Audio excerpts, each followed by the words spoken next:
এলে আমার মস্ত মানুষ মস্ত অফিসার, মস্ত ফ্ল্যাটে যায় না দেখা এ পারে ও পার, নানান রকম জিনিস আর আসবাব দামি দামি, সবচেয়ে কম দামি ছিলাম একে মাত্র আমি। ছেলের আবার আমার প্রতি অগাধ সম্ভ্রম, আমার ঠিকানা তাই বৃদ্ধাশ্রম। ঠিক কি না? এজন্য আল্লাহ ডেকে বললেন, খবরদার, বাবা মারে বৃদ্ধাশ্রমে রেখে এসো না। তোমাদের জ্বালা যন্ত্রণা বাবা মা সহ্য করেছে, তোমারে ঘর থেকে বের করে দেয় না, এতিমখানায় রেখে আসে নাই। এজন্য বাবা মা যদি ঘরের মধ্যে পেশাব করে পায়খানা করে পরিষ্কার করবা, তাহলে তোমার জীবনটারে উজালা করে দিবে কে? আল্লাহ। বৃদ্ধাশ্রমে রেখে আসা যাবে? বাবা মারে যদি বৃদ্ধাশ্রমে রেখে আসো, মনে রাখবা তোর কপালে বৃদ্ধাশ্রমে জুটবে না। তুমি যদি বাবা মারে বৃদ্ধাশ্রমে রেখে আসো, তুমি বয়স্ক হলে তোমার কপালে বৃদ্ধাশ্রম নাই। ঠিক কি না? ভাঙ্গা থালা হাতে নিয়ে তুমি রাস্তায় ভিক্ষা করে খাবা।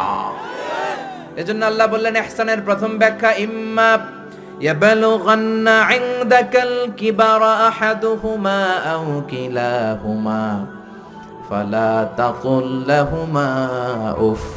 বাবা মা যখন বার্ধক্যে উপনীত হয়, তাদের কোনো কাজে নাক ছিটকাবা না, উফ শব্দটাও করবা না, উহ আহ এটাও বলা যাবে না। কথাটা কার? ইহসানের 2 নাম্বার ব্যাখ্যা, ওয়ালা তানহারহুমা, আব্বা আম্মারে ধমক দিও না। কিছু ডাকা আইতাছে, মায়েরে ধমক দেয়, মায়েরে ডাকে বুড়া, বাবারা ডাকে বুড়া, মায়েরা ডাকে বুড়ি, আছে না নাই? কেমন করে মা বাবারে তুমি বুড়া বুড়ি ডাকো? তারা তো বুড়া বুড়ি হয়েছে তোমার কারণে। তোমারে মানুষ করতে যে তারা তাদের জীবন যৌবন সব হারিয়েছে, তোমারে লেখাপড়া করাতে যে তারা তাদের জমিন হারিয়েছে, তোমাকে বিদেশ পাঠাতে যে তারা তাদের ভিটে মাটি হারা হয়েছে। কিছু লোক আছে এলাকার সবার সাথে খুব মিষ্টি আলাপ, বন্ধু বান্ধবের সাথে খুবই ভদ্রতা, কিন্তু ঘরে ঢুকলেই মায়ের সাথে ঝিড়কি দিয়ে কথা বলে, ধমক দিয়ে কথা বলে, এরকম বেয়াদব আছে না নাই? আল্লাহ বললেন, ওয়ালা তানহারহুমা, ধমক দিও না, তোমার সব আমলগুলো বাতিল করে দিবে কে? ওয়ালা তানহারহুমা ওয়া কুল লাহুমা কওলান কারীমা, বরং বাবা মার সাথে কোমল আচরণ করো। যত ভদ্রতা তুমি জানো, যত নম্রতা তুমি শিখেছো, যত কার্টিসি তুমি জানো, সব কার্টিসি বাবা মার সাথে মেইনটেইন করবা। যত সফটলি কথা বলা যায়, যত কোমল ভাবে কথা বলা যায়, যত মোলায়েম ভাষায় কথা বলা যায়, বলতে হবে কার সাথে? জোরে বলেন, রাজি আছেন তো? রাজি আছেন? এরপর আল্লাহ বললেন, ওয়াখফিদ লাহুমা জানাহায যুল্লি মিনার রাহমাতি ওয়া কুর রাব্বিরহামহুমা কামা রাব্বায়ানি সাগীরা। ওয়াখফিদ লাহুমা জানাহায যুল্লি মিনার রাহমা, বাবা মার জন্য রহমতের চাদর বিছিয়ে দাও। তোমার যত সম্পদ আছে মা বাবার পায়ের সামনে বিলিয়ে দাও, তোমার জীবনে বরকত দিবে কে? আল্লাহ। এজন্য প্রথম বেতন পেলে টাকাটা দিবেন মায়ের হাতে, গিফট কিনলে আগে দিবেন মাকে।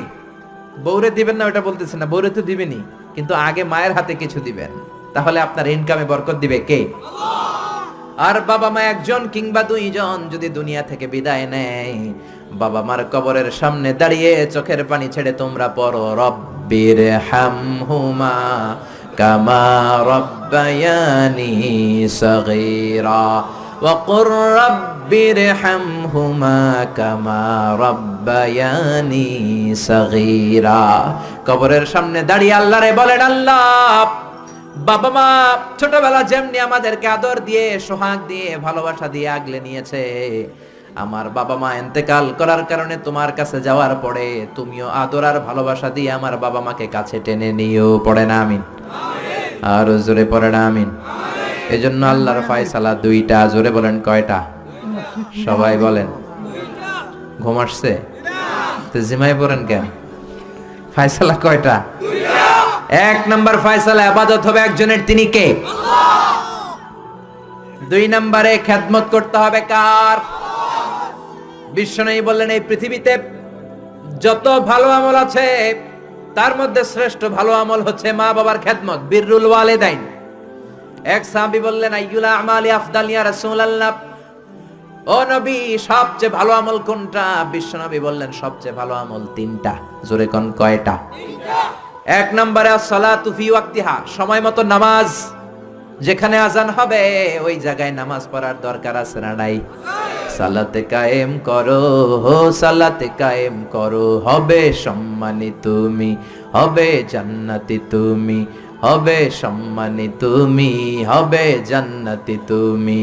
দিবে কাল হাসরে শীতল ছায়া আরশে আজিম, রব্বিয়াল আলা, রব্বিয়াল আযীম। ঠিক কি না? এক নাম্বার ভালো আমল হচ্ছে সময় মতো নামাজ।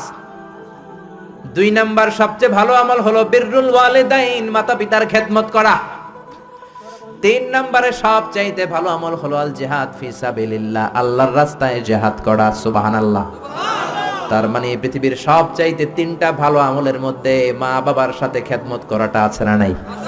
এই পৃথিবীর সবচেয়ে ভালো আমল যে তিনটা, এর মধ্যে মা বাবার খেদমত করাটাও আছে। ঠিক কি না? আর এক হাদিসে বিশ্বনবী বললেন, মা বাবার খেদমত করা জিহাদের চেয়ে বেশি সওয়াবওয়ালা। এক সাহাবী আসলেন, জা রাজুলুন ইলা রাসূলিল্লাহ ইয়াস্তাযিনুহুল জিহাদ, এসে বললেন, ও নবী, জিহাদে যেতে চাই, জিহাদে যাওয়ার অনুমতি দেন। বিশ্বনবী বললেন, ও সাহাবী, ঘরে আব্বা আম্মা আছে নাকি? সাহাবী বললেন, আছে। বিশ্বনবী বললেন, ফাফিহিমা ফাজাহিদ, ঘরে যাও, বাবা মার খেদমত করো। বাবা মার খেদমত করলে ঘরে বসেই জিহাদের সওয়াব পাবা। বাবা মার খেদমত করলে ঘরে বসেই জিহাদের সওয়াব পাওয়া যায়। চিল্লায় পড়েন আল্লাহু আকবার। এজন্য বাবা মা খুশি হলে আরশের মালিক খুশি, বাবা মা নারাজ তো আরশের মালিক নারাজ। এজন্য বিশ্বনবী বলতেন, রেদার রাব্বি ফি রেদাল ওয়ালিদ, বাবা মা যদি খুশি হয় আল্লাহ খুশি হয়। ওয়া সাখাতুর রাব্বি ফি সাখাতিল ওয়ালিদ, বাবা মা যদি নাখোশ হয়ে যায় আরশের মালিক আল্লাহ নাখোশ হয়ে যায়। এজন্য বাবা মার কাছ থেকে দোয়া নেয়ার দরকার আছে না নাই? বিশ্বনবী বলতেন, জান্নাতে দুইটা স্পেশাল দরজা আছে, একটা দরজার নাম আব্বা, আরেকটার নাম মানে আল আব, আরেকটা আল উম। এই দুইটা দরজা আমাদের ঘরে আছে না নাই? এজন্য বিশ্বনবী বলতেন, দুইটা দরজা তোমাদের ঘরে আছে, উমা জান্নাতুকা ওয়া নারুক, বাবা মাই তোমার জান্নাত, বাবা মাই তোমার জাহান্নাম। এজন্য বাবা মার সাথে কেমন আচরণ করবা তোমাদের decision, the decision is years. তুমি ডিসাইড করবা তুমি জান্নাতে যাবা না জাহান্নামে যাবা। আপনি কপালে যত সেজদা দেন, যত কপাল কালো বানান, যতগুলো হজ করে আল হজ টাইটেল লাগান, যত যাকাত দেন, যত আমল করেন, আপনার মা যদি আপনার উপর নাখোশ হয়ে আল্লাহর কাছে বদদোয়া দেয়, আপনার সব আমলগুলোরে বরবাদ করে দিবে কে? আল্লাহ। এজন্য বাবা মা যদি হিন্দু হয়, বাবা মা যদি নাস্তিক হয়, তারপরও মা বাবার দোয়ার দরকার আছে না নাই? বাংলাদেশে এরকম অনেক হিন্দু ফ্যামিলি আছে, ছেলে মুফাসসিরে কোরআনের তাফসীর শুই না, মুফাসসিরের হাতে হাত রেখে কালিমা পড়ে মুসলমান। এরকম হিন্দু ছেলে আছে না নাই? কিন্তু বাবা মা মুসলমান হয় নাই। এখন বাবা মার সাথে খারাপ আচরণ করা যাবে? বাবা মা যদি হিন্দু হয়, বৌদ্ধ হয়, বাবা মা যদি খ্রিস্টান হয়, সে তোমার বাবা মা। ঠিক কি না? বিশ্বনবীর শালীর নাম আসমা। কি নাম? আসমা বিনতে আবি বকর, বুখারীর বর্ণনা। বিশ্বনবীর কাছে এসে বললেন, নবী, আনা মুসলিমা, আমি মুসলিম, ওয়া উম্মি মুশরিকা, আমার মা মুশরিক, আফাসিলুহা, এখন আমি কি করব? আমার মায়ের সাথে ভালো আচরণ করব নাকি খারাপ আচরণ করব? বিশ্বনবী বললেন, খবরদার সিলিহা, তোমার মায়ের সাথে তুমি ভালো আচরণ করবা। বাবা মা মুশরিক হোক, কাফের হোক, তাদের দোয়া, তাদের আশীর্বাদের দরকার আছে না নাই? সাইয়েদনা ইব্রাহিম জালিল কাদের পয়গাম্বর, ঠিক কি না? উলুল আজমি মিনার রসুল, খলিলুল্লাহ, মুসলিম মিল্লাতের জাতির পিতা। চিল্লায় এখন ঠিক কি না? কিন্তু ওনার আব্বারে উনি কালেমার দাওয়াত দিতে পারে নাই, দেওয়ার পরেও মানে নাই বাবার নামাজ। তারপরে উনি বাবার সাথে খারাপ আচরণ করেছে নাকি?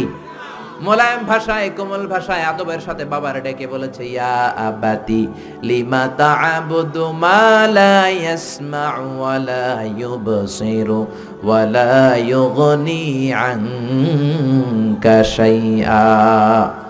ও আমার সম্মানিত পিতা, কেন ওই মূর্তির ইবাদত করেন? 10টা হাত এরকম বের করে দিয়ে দাঁড়ায় থাকে, জিহ্বা বের করে, সামনে থাকে মিষ্টি, রসমালাই, দুধ, কিচ্ছু খেতে পারে না, মাছি বসলেও তাড়াতে পারে না। ঠিক কি না?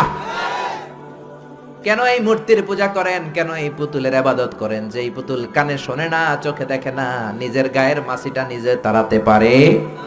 বাবারে আদর করে, যত্ন করে, সম্মান দিয়ে বুঝালেন, কিন্তু বাবার সাথে কি সাইয়েদনা ইব্রাহিম খারাপ আচরণ করেছে? জোরে বলেন, খারাপ আচরণ করেছে? এজন্য বিশ্বনবী বললেন, খবরদার, মা বাবা কত রহমত থাকলে মানুষ বোঝে না, যখন চলে যায় তখন বোঝে, কিন্তু তখন বুঝলে লাভ হয় না, ঠিক কিনা? যতদিন বাবা মা বেঁচে থাকে বটবৃক্ষের মতো ছায়া দিয়ে থাকে, ছাতার মতো মাথার উপর দাঁড়িয়ে থাকে। অমিয়া, বন্ধু চলে গেলে বন্ধু পাওয়া যায়, ওয়াইফ চলে গেলে ওয়াইফ পাওয়া যায়, টাকা চলে গেলে টাকা পাওয়া যায়।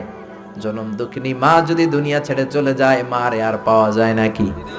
ওগো মা তুমি এই ধরনের শ্রেষ্ঠ নেয়ামত, তোমারই পদ তলে রয়েছে জান্নাত। ওগো মা তুমি এই ধরনের শ্রেষ্ঠ নেয়ামত, তোমারই পদ তলে রয়েছে জান্নাত। সুবহানাল্লাহ।